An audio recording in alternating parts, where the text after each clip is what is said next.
26절입니다. 또 이르시되 하나님의 나라는 사람이 씨를 땅에 뿌림과 같으니.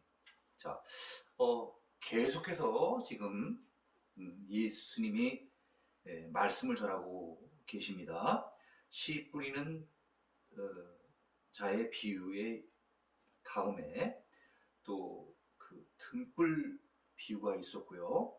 자, 등불 비유 이후에 이제 또 자라나는 씨 비유라고 우리가 이제 그 얘기를 하는데, 이 비유에 대해서 예수님께서 말씀을 하시는데, 자, 그럼 이 자라나는 씨 비유, 예수님께서 지금 하시려고 하시는 이 비유는 무엇에 대한 내용을 말씀을 하시는가 하면 바로 지금 이 본문에 나와 있습니다.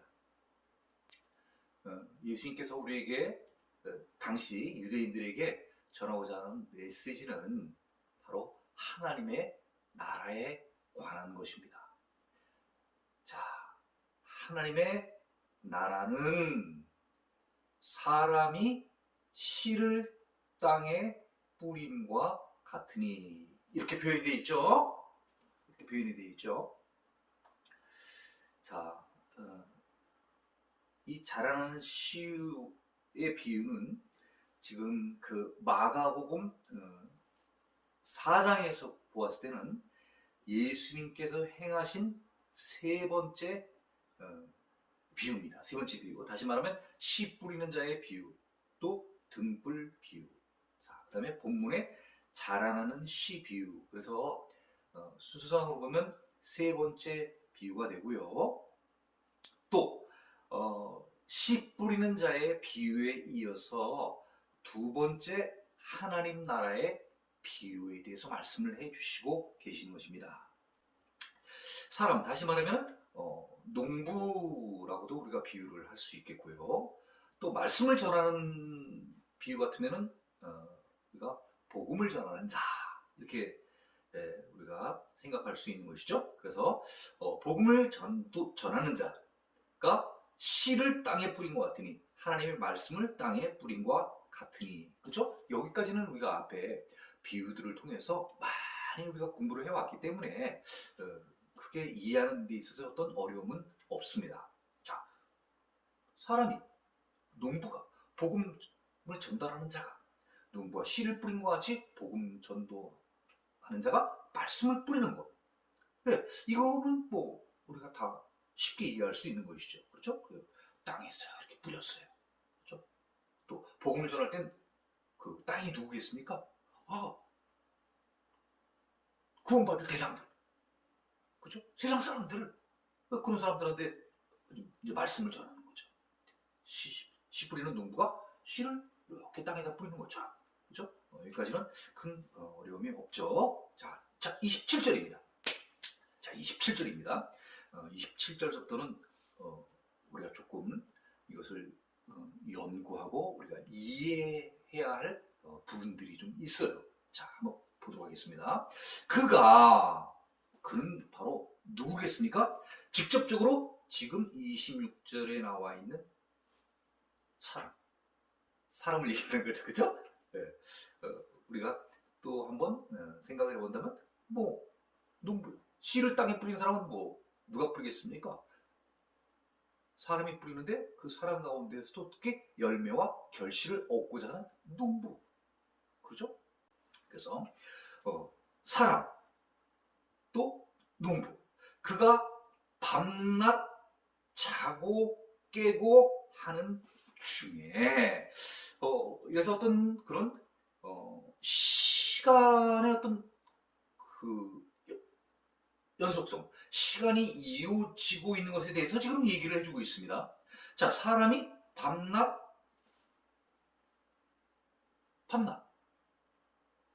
네. 자고 깨,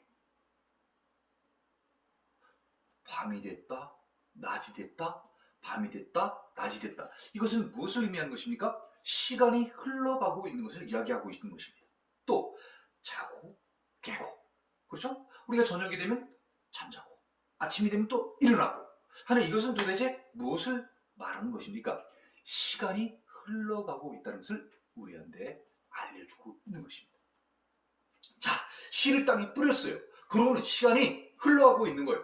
하루, 이틀, 3일 혹은 일주일, 2주일, 3주일 또는 한 달, 2달, 석 달 이렇게 시간이 흘러가고 있는 것을 이야기를 하고 있습니다. 자, 시간이 흘러가고 있는 중에 이렇게 보시면 돼요. 27절 그가 밤낮 자고 깨고 하는 중에, 다시 말하면 사람이 씨를 땅에 뿌린 다음에 그 이후에 이제 시간이 흘러가고 있는 중에 씨가 나서, 네. 씨가 났다는 것은 무엇을 말하는 것이겠습니까? 땅에 씨를 뿌렸는데 그 씨가 이제 어떻게 보면 싹에 파랗게 자라난 거예요. 네? 자라난 거예요. 네? 그리고 또 결과적으로 우리가 이런 것들을 보면은 어떠한 과정들을 거치게 됩니까? 예, 땅에서 이렇게 새싹이 봄 되면 이렇게 자라나잖아요. 그죠? 예. 그리고 또 시간이 흘러감에 따라서 비도 예, 와서 영양분을 또 제공을 하고 또 해가 떠서 또 햇빛도 제공하고 예, 또 시간이라는 것도 또 중요하잖아요. 또 시간이 흘러가고 그러다 보면 파랗게 싹만 났던 그 씨가 이제는 파라 예, 열려져서 이제 땅 밖으로 나오면서 조그맣게 이제 줄기가 이제 생겨가지고 이렇게 올라가잖아요. 그렇죠? 올라가면서 그죠? 줄기가 하늘을 향해서 보통 이렇게 쭉 반듯하게 올라가면서 옆에 조그만 줄기들이 가지들이 생겨나고 그렇죠? 그것들이 점점 자라게 되면서 거기서 또 싹이 나고 그렇죠? 네. 그리고 조그만 네? 또 열매가 이제 생겨나게 되고 그 열매가 또 이렇게 자라지 않습니까? 그리고 또 그 열매 안에 또 네? 씨를 갖게 되고 네? 우리가 흔히 보는 뭐 수박이라든가 뭐 사과라든가 어떤 이런 것들 자연의 어떤 자라나는 네? 들에서 자라나는 모든 이런 식물들을 보게 되면 다 이런 그 원리가 있지 않습니까?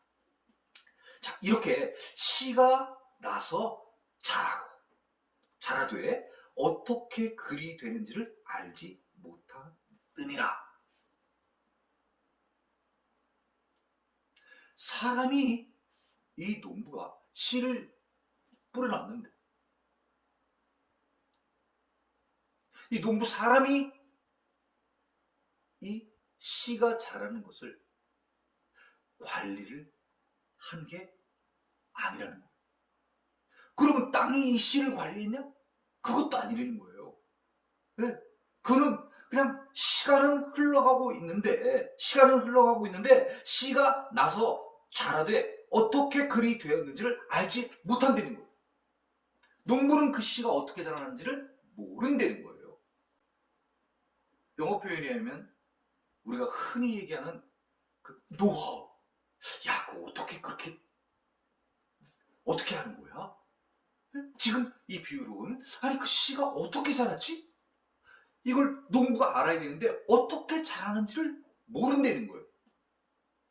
그러면 이 씨는 그 자체에 생명력이 있다는 거예요.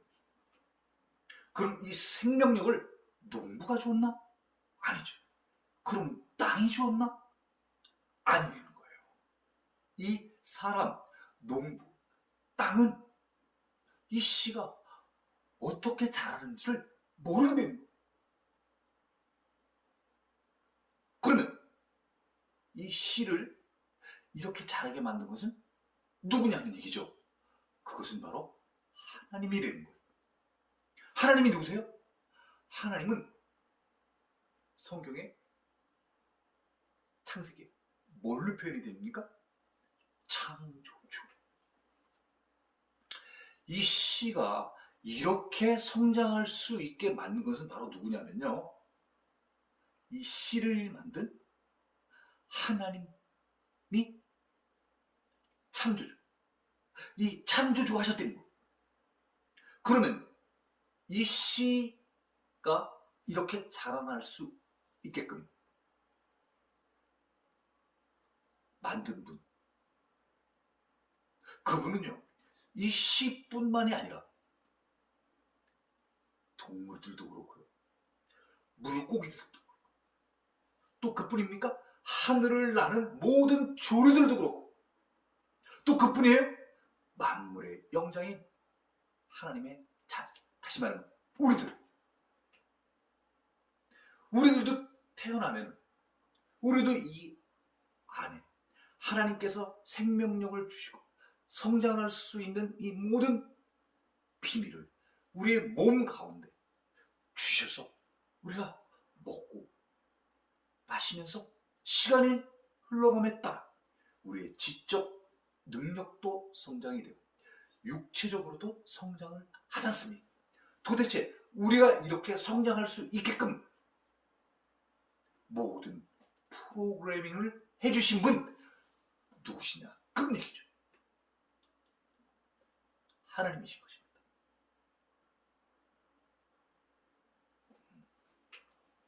자, 그래서 이 시가 27절 다시 한번 읽어보겠습니다. 그가 밤낮 자고 깨고 하는 중에 씨가 나서 자라되 어떻게 그리 되는지를 알지 못하느니라.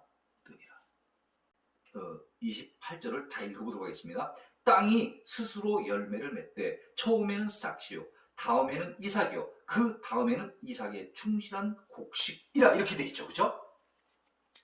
자, 이 본문의 말씀을 저희가 한번 좀 쉽게 다른 성경을 한번 읽어보도록 하겠습니다. 먼저 쉬운 성경으로 한번 읽어보겠습니다. 자, 쉬운 성경입니다. 땅은 저절로 열매를 맺게 한다. 먼저 싹이 나고 다음에는 이삭이 나오고 마침내 나달이 먹는다. 자, 그 다음엔 우리말 성경을 한번 읽어보겠습니다. 자, 우리말 성경입니다. 땅이 스스로 곡식을 길러내는 것이다. 처음에는 줄기가 자라고 다음에는 이삭이 배고 그 다음에는 이삭의 알곡이 맺힌다. 이렇게 되어 있습니다. 자, 여기에서의 지금 땅 그런데 이 땅은요, 이 흙이 아니라 이 여기에 지금 땅이라고 하는 것은요, 정확히 말하면 땅에 묻힌 씨를 말합니다. 네, 그러니까 여기 한번 읽어볼까요? 개혁교적으로 다 땅이 스스로 열매를 맺되 이렇게 했을 때 이 땅은 땅이 아니라요. 정확히 표현을 하자고 하면은 땅에 묻힌 아까 뭐죠? 땅에 묻힌 씨. 26절에 보면 이렇게 표현되어 있잖아요. 하나님의 나라는 사람이 씨를 땅에 뿌린 것과 같으니 씨가 지금 어디에 뿌려져 있습니까? 땅에 뿌려져 있습니다. 그래서 땅 속에 지금 씨가 묻혀 있는 거예요. 그래서 지금 여기 28절에 땅 그러면 땅이 아니라 정확히는 땅에 묻힌 씨가 스스로 열매를 맺대. 이렇게 우리가 읽어야 된다는 것이죠. 자, 씨가 어떤 다른 외부의 도움을 받아서 열매를 맺는 것이 아니라요. 땅에 묻힌 씨가 스스로 씨 안에 하나님께서 이미 계획하신 아까 얘기한 프로그래밍 되어 있는 그 생명력으로다가 스스로 자라나게 된다는 거예요. 열매를 맺게 된다는 거예요. 그런데 이 씨가 열매를 이제 맺게 되는데 어떻게 맺냐면 그 열매를 맺는 순서가 나와 있는데요. 순서가 나와 있는데 처음엔 어떻게 되는 거예요? 처음엔 싹시 난다는 거예요. 그렇죠. 싹시 파랗게 나겠죠? 자, 그 다음엔 이삭이 되는 거예요. 자, 그 다음에 이삭 다음에는요, 충실한 곡식, 나달이 된다는 것이죠. 그래서 점진적으로 시간이 흐름에 따라서, 시간이 지나감에 따라서 싹시 이삭이 되고 이삭이 나달이 되는 거예요. 네. 봄에 농부가 씨를 뿌리면 가을에 추수를 하게 될 때는 들판이 또렷하게, 우리는 그걸 황금 물결이라고 그러죠? 그죠? 네. 모든 게 이제 다 익은 거예요. 파랗던 게 추수 때가 되면 색깔이 변하잖아요. 그죠? 네. 이제 추수할 때가 된 거예요. 다 익었다는 얘기예요, 나달들이 이제는. 네. 그래서 처음엔 이 씨가 열매를 맺을 수 있는, 열매가 될 수 없는, 결실을 맺을 수 없는 그런 상태였었어요. 왜? 씨 자체였으니까. 네. 아니, 씨를 가지고 뭘 하겠어요, 우리가? 그렇죠? 그런데 이 조그맣던 씨가 땅에 뿌려놓았더니, 누가요? 사람, 다시 말하면 농부가 씨를 땅에 뿌려놓았더니, 이 사람이, 농부가 밤이 되고 낮이 되고 자고 깨고 이런 시간이 흘러갔더니 씨가 자라기 시작했다는 거예요. 그런데 이 사람, 농부는 그 씨가 어떻게 자라는지를 알지 못한다는 거예요. 그럼 알지 못한다는 것은 이 사람, 농부가 이 씨를 키웠다는 거예요? 아니라는 거예요. 키웠으면 알죠, 자기가. 그런데 모른다는 거예요.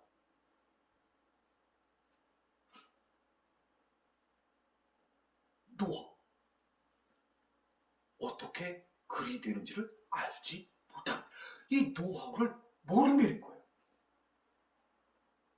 그러면 이거는 뭐예요? 비밀이라는 거죠. 농부가 알 수 없는 비밀이 있다는 거예요. 그 비밀은 무슨 비밀입니까? 씨가 스스로 자라서 열매가 될 때까지, 그래서 추수할 때까지 그 과정이 있는데, 그 과정은 사람이 알 수 없는 그런 비밀의 영역이라는 거예요. 알 수 없다는 거예요. 이 말이 도대체 무슨 말인가? 그죠? 무슨 분명히 뜻은 있긴 있는 것 같은데 아직 깨달음은 안 오네. 네? 네. 단지 이 자라는 씨 비유는 4절밖에 안 돼요. 아주 간단하잖아요. 아주 간단하잖아요. 그런데 한 절 한 절의 그 의미하는 내용은요, 상당한 뜻이 있는 거예요. 무슨 뜻이에요? 하나님의 뜻이에요. 하나님의 마음, 하나님의 생각, 하나님의 계획, 하나님의 섭리, 하나님의 의도가, 하나님의 메시지가 요 4절에 있어요. 자라나는 씨 비유. 씨 뿌리는 자의 비유하고는 조금 더 다른 겁니다. 자,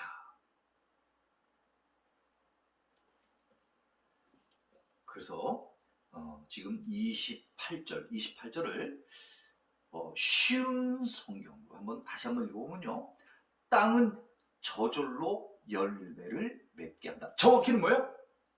땅이 아니라 땅에 묻힌 씨는 저절로 열매를 맺게 한다. 자, 열매를 맺게 하는 게 뭐가 맺게 한다는 거예요? 씨가. 먼저 싹신하고, 뭐에서 싹신한다는 게? 그죠? 씨에서 싹이 난대요. 그 다음엔 이삭이 나오고. 뭐에서요? 씨에서 싹이 나고 싹에서 이삭이 나오고 마침내 나달이 여문다 이렇게 됐어요. 이거 간다는 얘기죠. 그죠? 그러면 여기에 과정이 있는데 어떤 과정들이 있느냐? 시간이 흘러감에 따라서 씨가 싹이 나게 되고 이삭이 되고 나달이 된다는 거예요. 나달이 되어야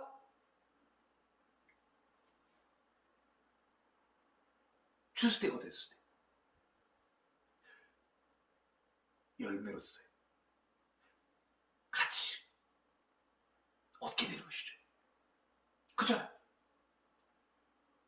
네. 자,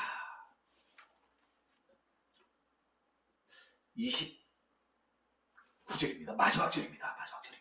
마지막 절. 열매가 익으면 곧 낫을 대나니 이는 추수 때가 이르렀음이라. 이렇게 되네요. 그죠? 자, 이제 열매가 있게 되면은요, 곧 낫을 대나니 이는 추수 때가 이르렀습니다. 이 열매와 관련되어지고, 또 여기에 지금 추수 때 이렇게 나왔는데, 우리가 추수 때와 관련되어져 있는 복음서를 한번 찾아보면요, 요한복음에 추수 때라는 표현이 있습니다. 그래서 요한복음 4장 35절에 추수 때라는 표현이 있어서, 자, 우리가 요한복음을 한번 읽어보도록 하겠습니다. 제가 읽어보겠습니다. 자, 요한복음 4장 35절입니다. 너희들은 넉 달이 지나야 추수 때가 될 것이다 라고 말하지 않느냐. 그러나 나는 너희에게 말한다. 여기에 너희들은요, 누구냐면 제자들을 얘기하는 거예요.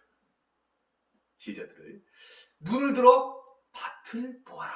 이미 곡식이 익어 추수할 때가 되었다. 네, 이 내용입니다.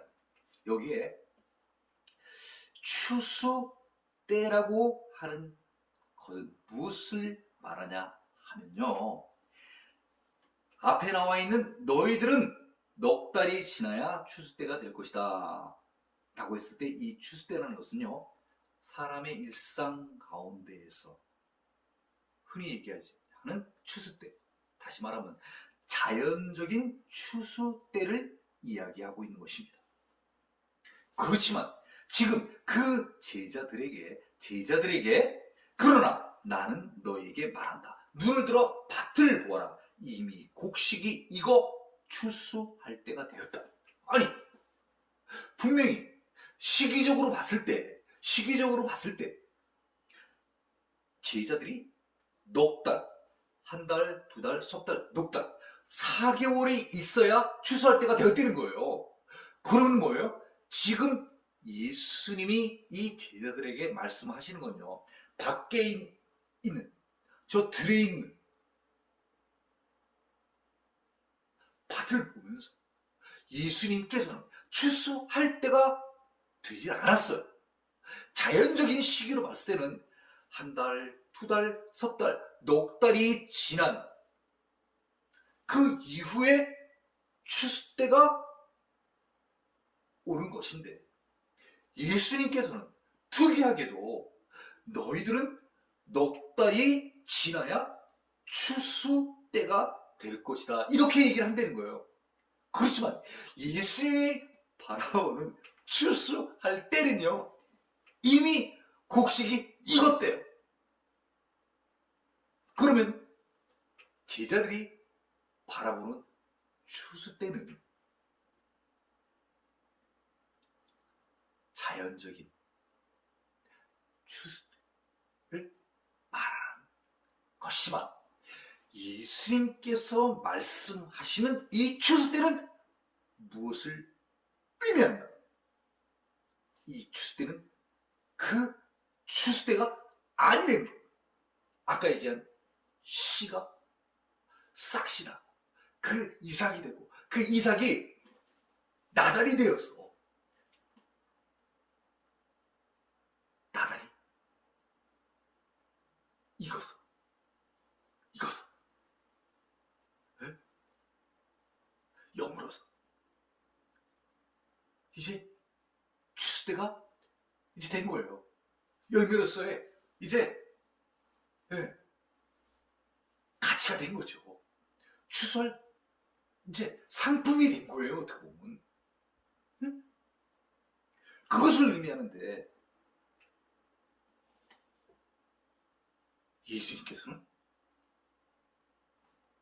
예수님께서 바라보신 건 그 자연적인 추수 때를 얘기하는 게 아니라는 거죠.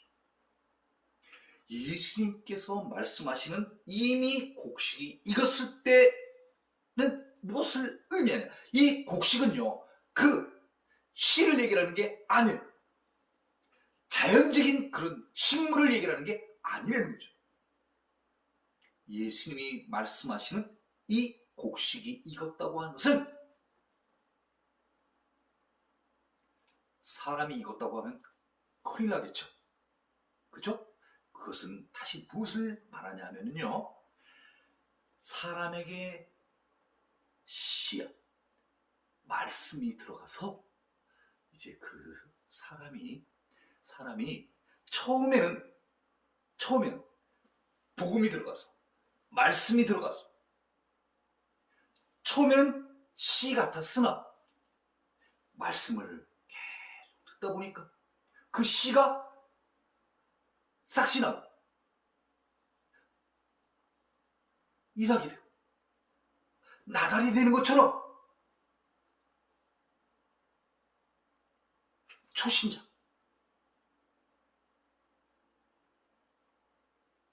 말씀을 처음 들었어요. 성경을 처음 알게 되었어요.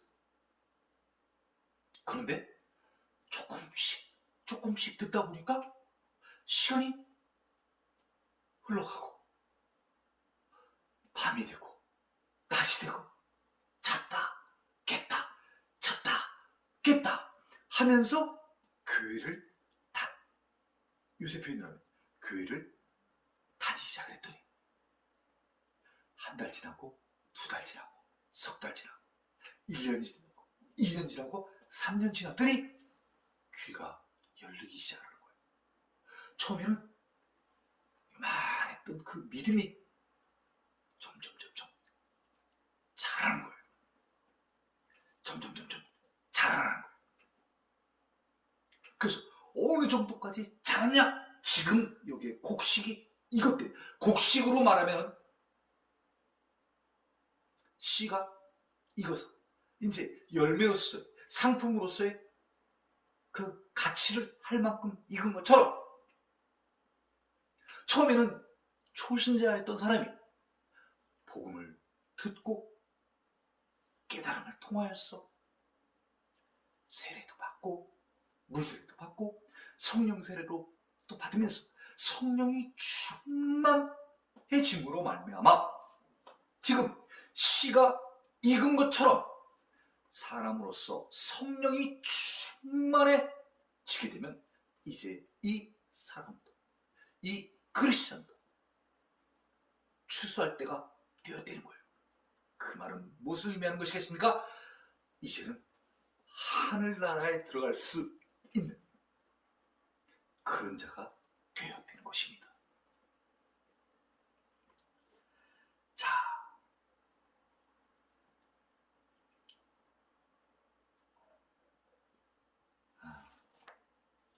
우리가 오늘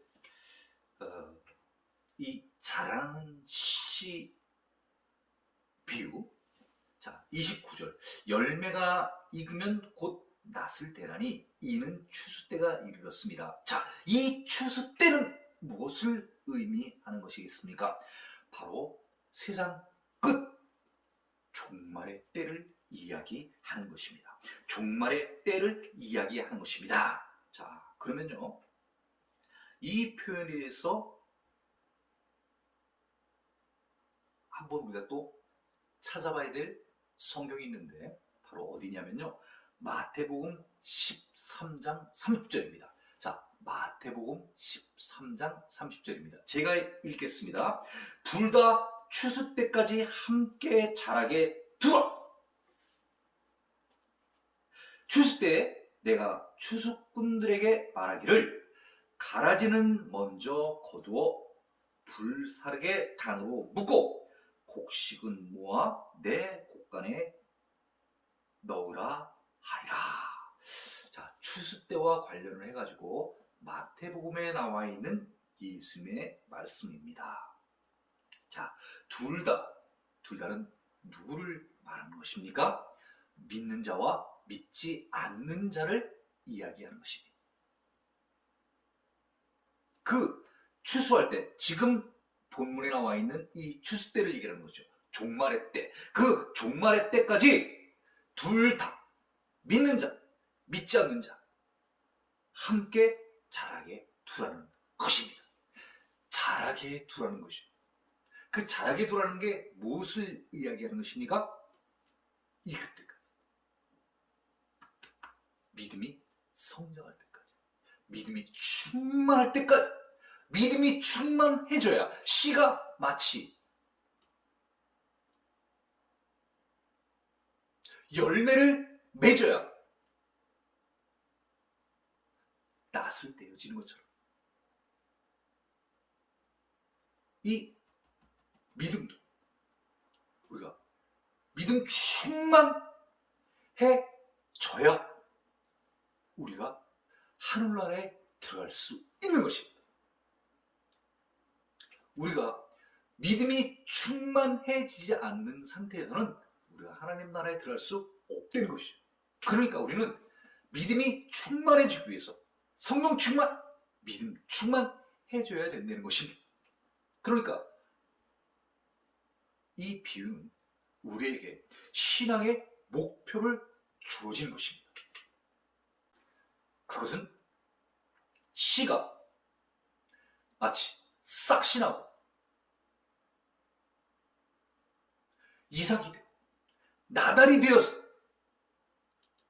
열매를 맺을 수 있는 때가 되어야 추수를 하는 것처럼 우리 믿는 자들에게도 말씀이 들어와서 그 말씀이 우리의 마음 가운데에서 스스로 씨가 스스로 생명력이 있어서 자라는 것처럼 우리에게 들어온 이 말씀, 복음이 우리의 마음 가운데에서 스스로 자라나는 것입니다.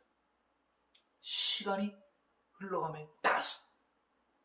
그래서 우리의 믿음이 처음에는 아주 보잘것 없었지만 믿음이 아주 정말 겨자씨 같은 그런 조그만 믿음이었지만 그 믿음이 스스로 안에서 자라나는 거예요. 생명력이 있는 거예요. 성장력이 있는 거예요. 그래서 쑥쑥쑥쑥 자라나기 시작을 하는 거예요. 어느 때까지요? 충만해질 때까지. 믿음 충만해질 때까지.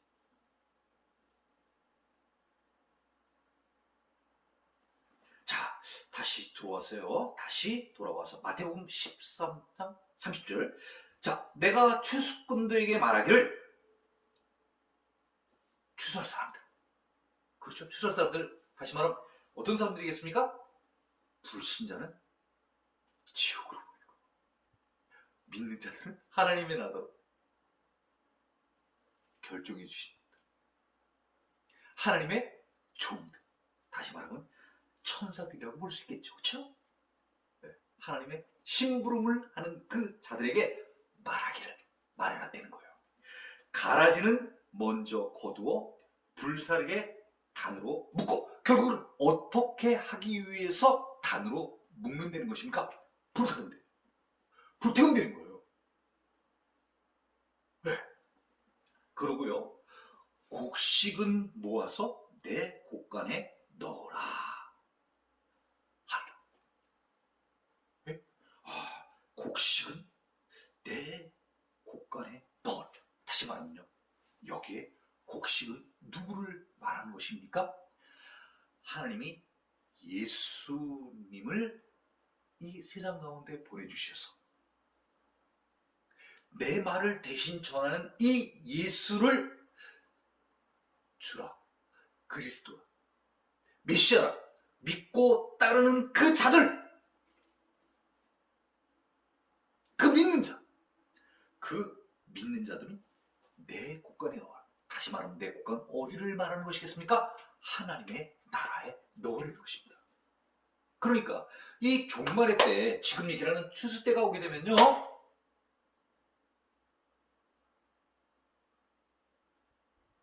가라지는 불태우게 되고, 그죠? 곡식은 곡간에 넣게 된다는 거죠. 그죠? 그러면 곡간에 들어간 곡식은 사는 것이 되고, 가라지는 불타버리게 되는 것이죠. 네. 바로 이것을 예수님께서는 비유로 말씀해 주신 것입니다. 오늘 가장 이 4절 가운데서 중요한 의미를 우리가 담고 있는 것은 29절입니다.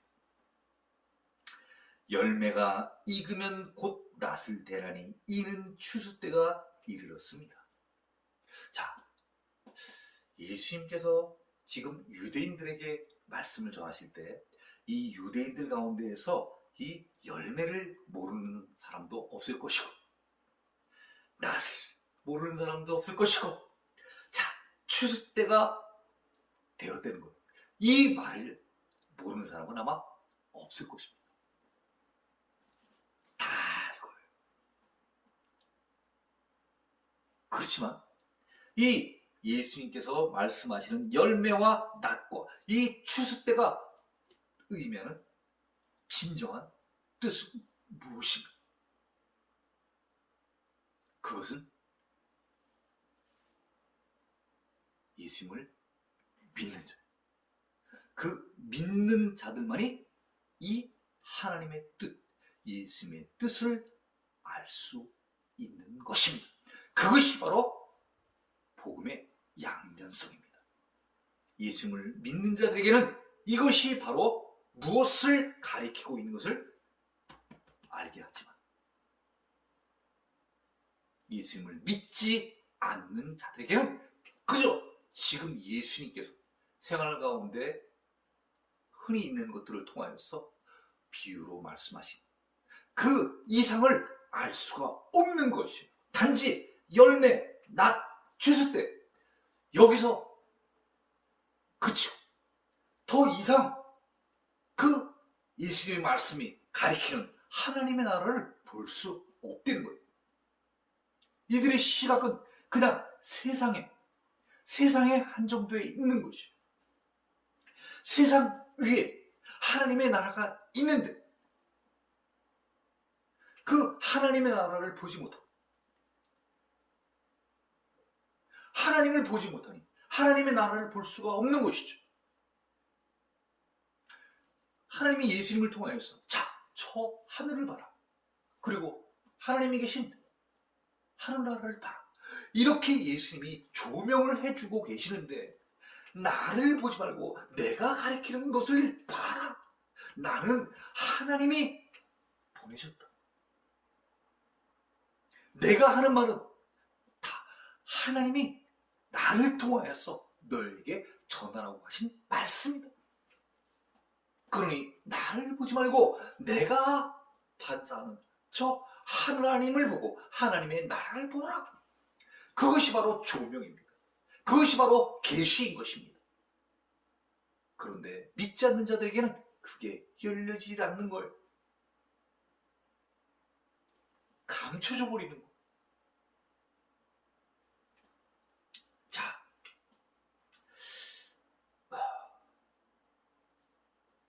우리가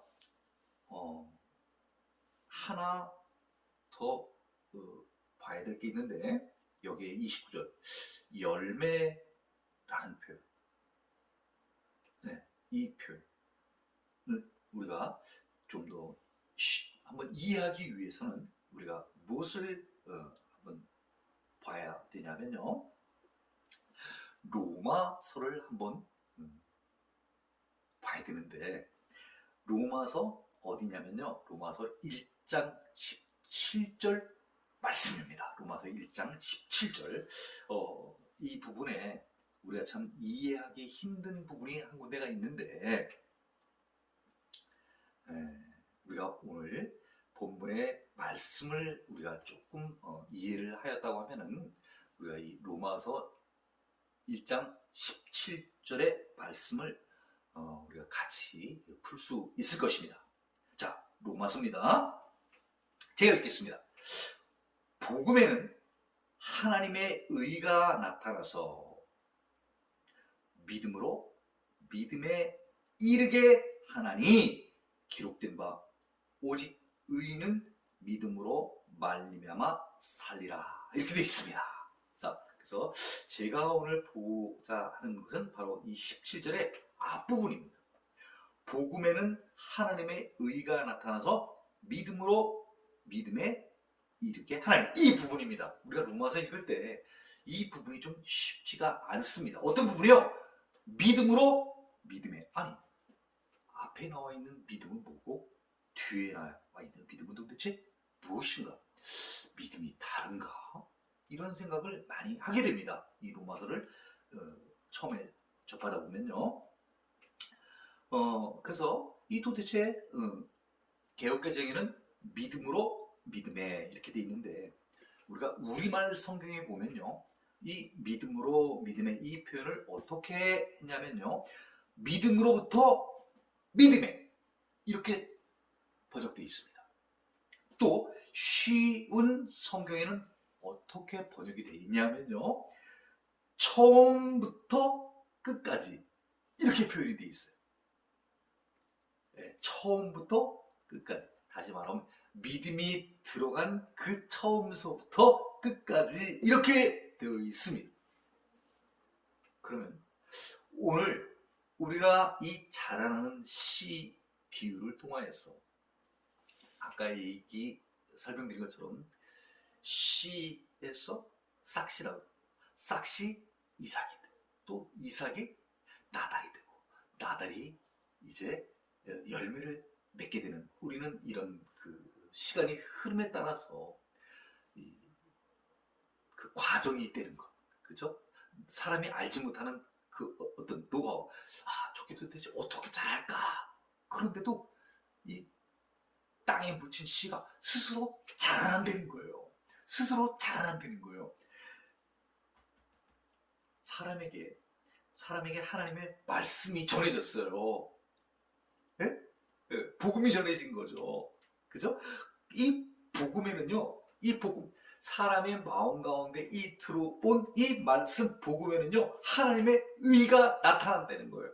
그 복음 가운데 하나님의 뜻이 있다는 거예요. 네? 네, 하나님의 뜻이, 그 뜻이 마음 가운데서 스스로 자라나는 거예요. 하나님의 뜻, 그 뜻이 바로 무엇이에요? 그 뜻이 무엇입니까? 하나님의 뜻, 하나님의 마음과 하나님의 생각, 하나님의 계획, 하나님의 섭리, 하나님의 의도, 하나님께서 우리에게 주시는 메시지.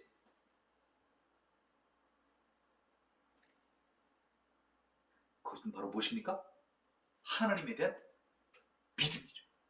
그 믿음이 우리 마음 가운데 생겨나는 거예요. 그것이 바로 씨가, 이제 그 씨가 이 우리의 마음 가운데서 스스로 자라는 거예요.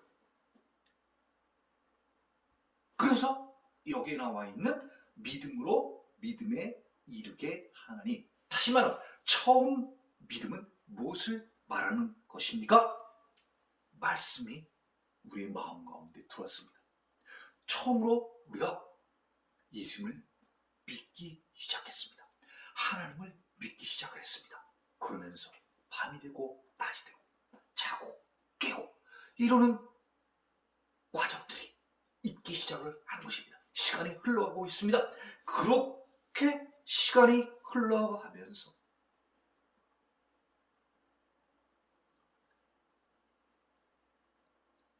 시작할 때 그 조그만 믿음이 이제 큰 산이 되었어요. 큰 산이 되었어요. 그 믿음으로 우리는 구원을 받게 되기까지 믿음이 우리의 마음 가운데 성장한 것입니다. 바로 열매를 맺을 수 있는 그런 믿음이 된 것이죠.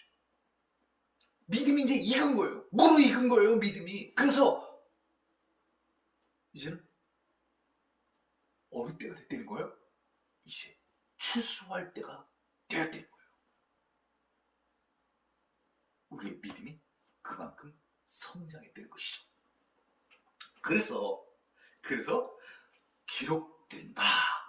오직 의인은 믿음으로 말미암아 살리라 함과 같으니라. 자, 우리는 어떤 삶을 살아야 되겠습니까? 우리는 이제 하나님을 믿는 자가 되었습니다. 하나님이 보내주신 하나님의 아들, 그 예수님을 주라, 그리스도라, 메시아라 하고 믿는 자가 되었습니다. 그 믿는 사람은 어떻게 살아야 되는 것입니까? 의롭게 살아야 되는 것입니다. 의롭게 살아야 된다는 거예요. 그걸 쉽게 말하면 뭐예요? 의롭게 사는 자, 의인. 예수님이 십자가에 못 박혀서 돌아가심으로 말미암아 우리의 죄를 속량, 죄사, 무죄 판결을 해주셨어요. 예수님이 십자가 위에서 돌아가시기 전까지만 하더라도 우리는 어떤 사람들이었습니까? 두 글자, 죄인. 그래서 우리는 어떻게 살았어요? 죄인답게 살았어요. 근데 예수님께서 올라가셔서 우리의 죄를 다 청산해 주셨어요. 그러면 우리는 이제 어떻게 살아야 돼요? 의인답게 살아야죠.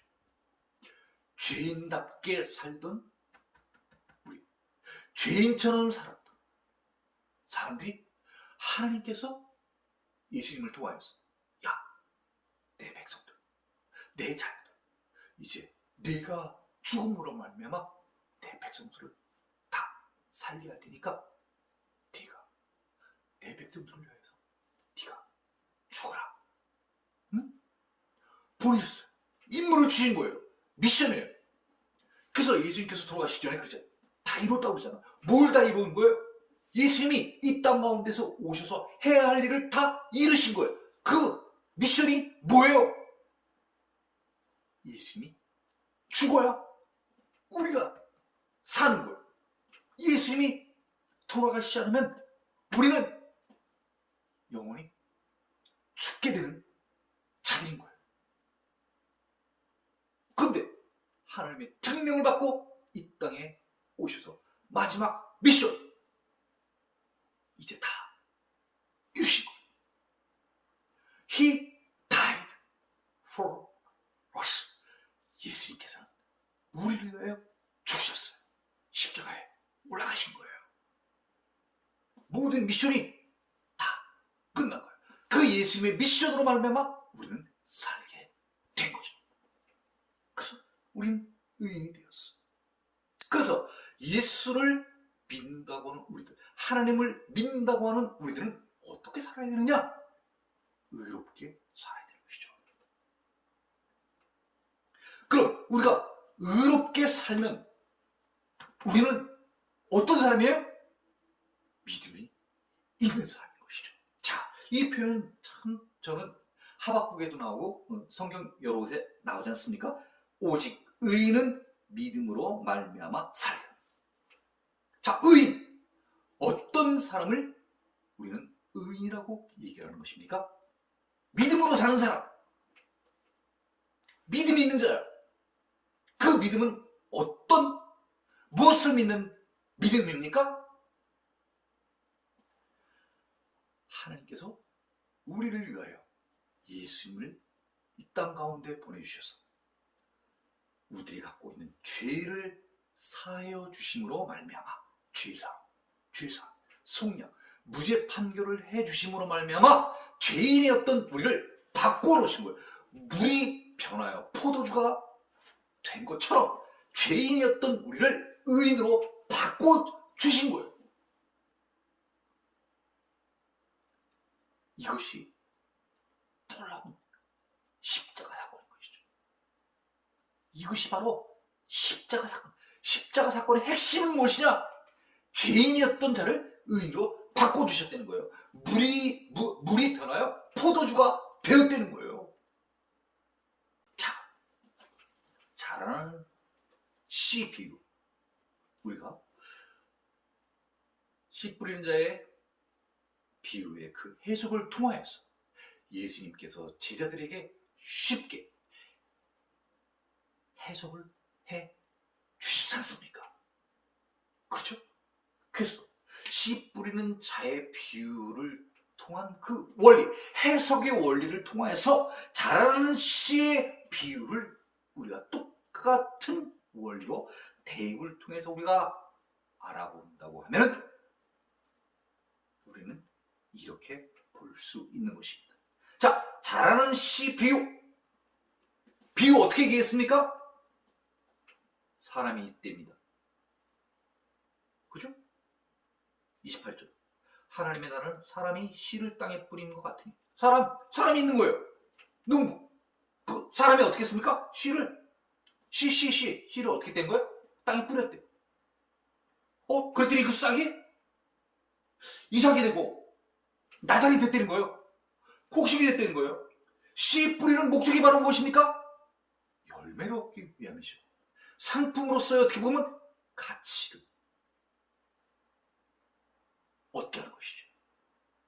그렇죠? 먹기도 하고요. 팔기도 하고.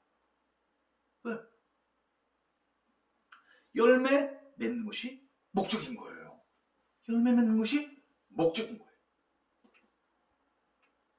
자, 그러면 오늘 이 예수님께서 우리에게 직접적으로 해주시는 메시지는 무엇인가? 그것은 바로 이렇게 볼 수 있는 것이죠. 복음을 전하는 자가 있다는 거예요. 복음을 전하는 자. 우리가 복음 전도자라고 하겠습니다. 이 복음 전도자는 오늘날 목사님이라고도 할 수 있고 전도사님이라고도 할 수 있고 해외에 나가서 하나님의 말씀을 전하는 선교사라고도 볼 수 있는 것입니다. 이 복음 전도자를 통하여서 무엇을 뿌리는 것입니까? 세상에 말씀, 복음을 뿌리는 것입니다. 특별히 예수님을 통한 말씀을 복음이라고 한다면 그 복음의 핵심은 바로 무엇이겠습니까? 하나님 나라에 관한 비밀, 하나님의 나라에 대해서 얘기를 해주고 있는 것입니다. 하나님의 나라에 대해서 얘기를 한다는 것은 하나님의 나라에 대한 정보만 알려주는 것입니까? 아닙니다. 하나님의 나라를 너희들에게 알려주니까 너희들 하나님의 나라에 들어와라. 강력 추천하는 거예요. 죽지 말고 살아라. 믿으면 살리라. 마치 구약시대 뱀에게 물린 자들. 모세가 얘기하지 않습니까? 녹백 만들어서 보면 살리라. 봤어요. 어떻게 했습니까? 살았습니다. 신약시대는 예수님께서 이 땅에 오셔서 이렇게 얘기하십니다. 믿어라. 믿기만 하면 살리라. 그러면 순종하는 자 같으면 우리는 어떻게 하면 됩니까? 믿기만 하면 되는 거예요. 그럼 어떻게 된 거예요? 영원히 사는 것입니다. 어디에서요? 하나님의 나라에서. 자, 그 복음을 아까 씨를 땅에 뿌린 것처럼 이 복음을 누구에게 뿌리냐면요, 구원받을 대상자들에게 뿌립니다. 사람에게 뿌리는 것입니다. 믿지 않는 불신자들에게 뿌리는 것입니다. 뿌리면 어떻게 됩니까? 이 씨가, 땅에 묻힌 씨가 스스로 자발적으로 싹씨 나오고 이삭이 되고 나달이 되는 것처럼 처음에는 보잘것 없었던 그 복음의 말씀이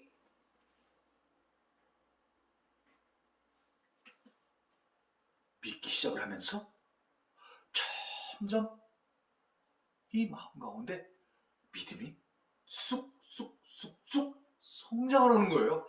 자라나는 거예요. 그러기 시작을 하면서 어디까지 이 믿음이 성장을 하냐면요, 어디까지요? 구원에 이르기까지 성장을 하는 것입니다. 네.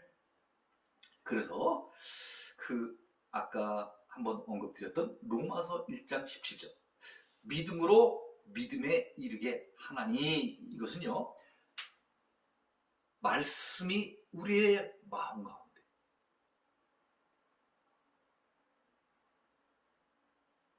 들어오기 시작을 하면서 우리의 마음 가운데 믿음이 잉태가 된 거죠. 우리 마음 가운데 심어진 거예요. 그러기 시작을 하더니 스스로 자라기 시작을 하는 것입니다. 스스로요. 누가 키우지도 않았는데 씨가 스스로 자라는 것처럼 이 말씀에는 생명력이 있는 거예요. 자라는 거예요. 그래서 우리를 구원에 이르게 하는 것입니다. 그런데 이제 이 씨도 그렇고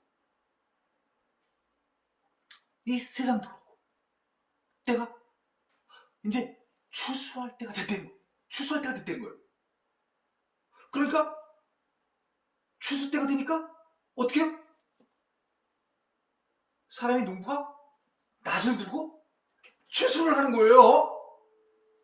왜? 그래가지고 가라지는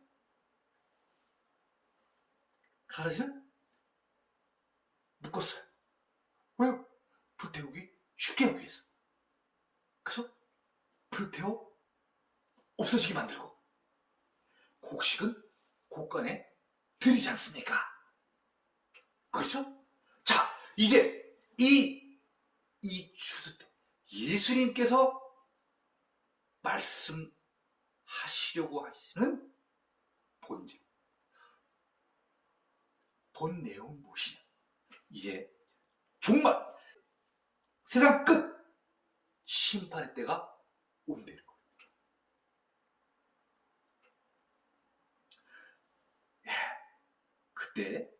그때는 아까 추수꾼들에게 이야기를 한 거죠. 이제 하나님의 하나님의 명령을 받들어 내려온 사람들, 그 하나님의 종들이 내려와서 이제 심판을 하게 된다는 것입니다. 나달이 열매가 되었습니다. 복음이 사람에게 심어져서 이제 그리스도인이 되었습니다. 이 그리스도인들이 정말 세상 끝 심판 때에는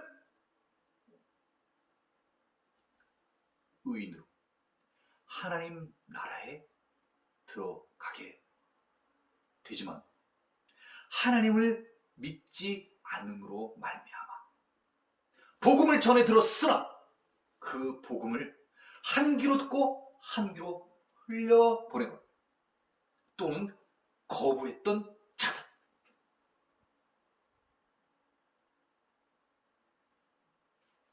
불신자들, 악인들, 그 자들은 이제 지옥에 가게 되는 것입니다.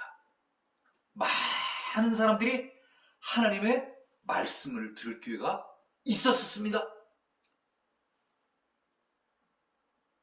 우리가 보고 있는 이 마가복음, 불과 4장밖에 하지 않았지만 이 4장에서도 이 예수님이 전하시는 말씀을 많은 부류의 사람들이 들었습니다. 예수님께서 복음을 전했어요. 왜? 그들이 구원받기를 원했어요. 영원한 삶을 얻게 하고자 그들에게 복음을 전했습니다. 큰 무리들에게 전했습니다. 많은 무리들에게 전했습니다. 바리새인들에게 전했습니다. 서기관들에게 전했습니다. 병으로 고생하는 자들에게 전했습니다. 또 예루살렘에서 내려온 서기관들에게 전했습니다. 그렇지만 그들은 그 예수님께서 전하신 그 복음을 믿지 않고 거부하였어요. 떠났습니다. 그렇지만 함께한 사람들, 제자들, 오늘 지금 이 자라는 씨 비유를 듣고 있는 소수의 함께한 사람들과 이 제자들, 그 제자들은 이제 믿음이 생겨났습니다.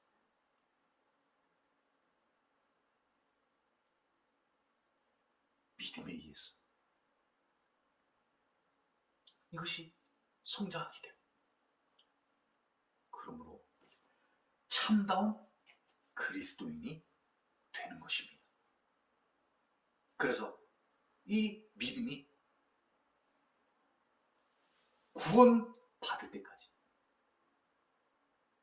마치 씨가 열매가 되어서 추수 때를 기다리는 것처럼, 그래서 그 추수 때가 되면 곡간에 들어가는 것처럼 예수님을 믿지 않았던 자들이 하나님의 은총과 하나님의 사랑으로 말미암아 예수 그리스도의 복음을 통하여서 이제 마음 가운데 예수를 믿겠다는 그 믿음이 심겨졌어. 믿기 시작을 했더니 그 믿음이 예수 그리스도에 의하면 잘량자 이 목까지, 몸이 뜰 정도까지 구원을 받을 수 있을 정도의 믿음까지 성장한 거예요. 그래서 정말 세상 끝 심판 때 참다운 그리스도인, 말씀을 듣고 그 말씀을 지켜서 행한 자들은 이 종말의 때, 심판 때 하나님의 나라에 들어가는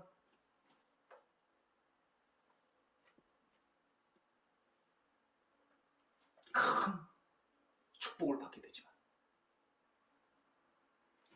똑같이 말씀을 들었으나 그 말씀을 거부하고 말씀을 전한 예수님을 핍박하였던 자들은 지옥에 들어가게 되는 그 참담한 그 결과를 받게 된다는 것을 우리는 이 짧은 4절 자라는 씨 비유를 통하여서 우리가 깨달아야 하는 것입니다.